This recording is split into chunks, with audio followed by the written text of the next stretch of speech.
What is up, everyone? Welcome back to my YouTube channel. Today we will be reacting to the worst NASCAR race ever. I'm excited to get into this one. I've heard a lot about many controversial NASCAR races, but I have no idea what the worst NASCAR race ever could be, but I'm intrigued, so let's just get straight into it. But before we do that, make sure you subscribe. Over half of you that watch my videos still aren't subscribed. Just hit the bell, it takes 2 seconds, and if you'd like to become a member on this channel and receive exclusive perks, you can also do that by hitting the join button down below. Let's face it, I won the race, no doubt about it. And when he said that to me, Leroy stepped from behind me and punched him in the face and knocked him down. Oh, sounds controversial. The PDA, on the other hand, vows to fight for salary increases, healthcare benefits, pension programs, and organized strikes if need be. Okay.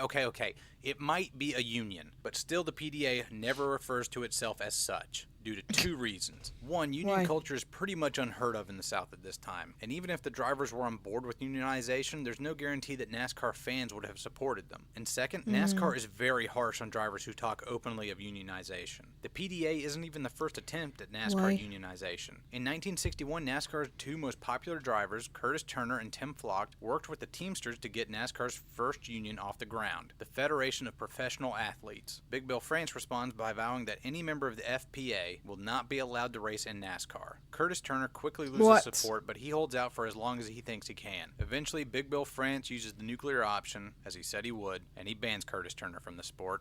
For life? What? You just took away that man's whole career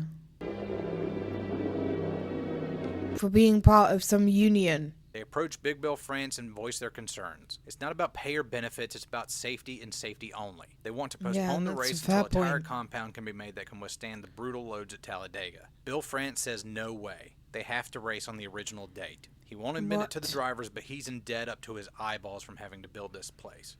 I was like, why is this man not budging? He's in debt.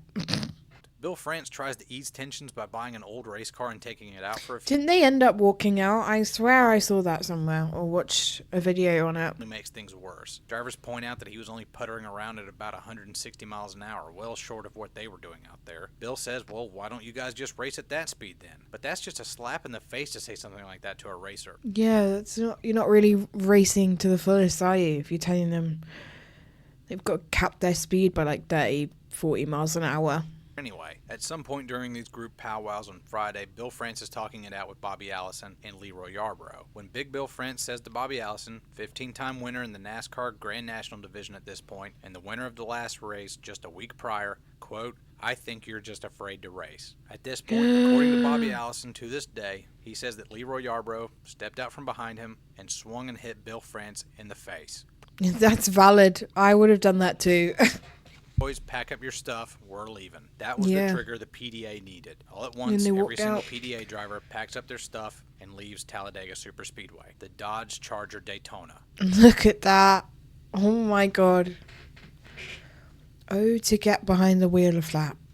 So Big Bill France makes sure to tell them what to think about it. He offers up an unbeatable deal. If you buy a ticket to the Talladega 500, then you can use that stub to get into the Daytona 500 next year. Oh yeah, I saw that as well.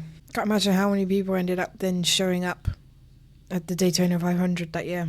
Exactly right, Bill France says to himself. So he goes and raids the field from the 400-mile preliminary race on Saturday, a race from a What? They're literally on their side driving. Like, well, it just declares them all legal. Right. So there's like no rules then. No regulations.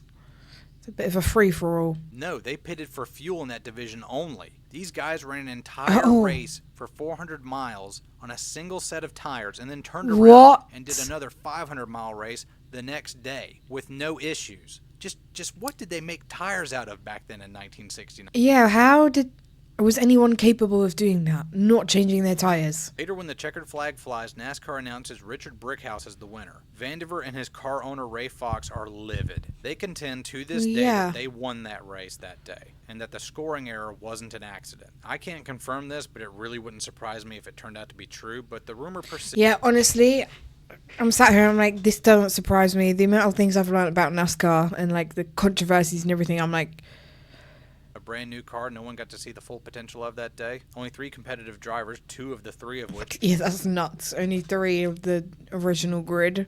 that was resolved at the 11th hour. And of those 2 unknown drivers who were competitive, no one knows which one actually won the race to this day. This was truly the worst race in NASCAR history, bar none.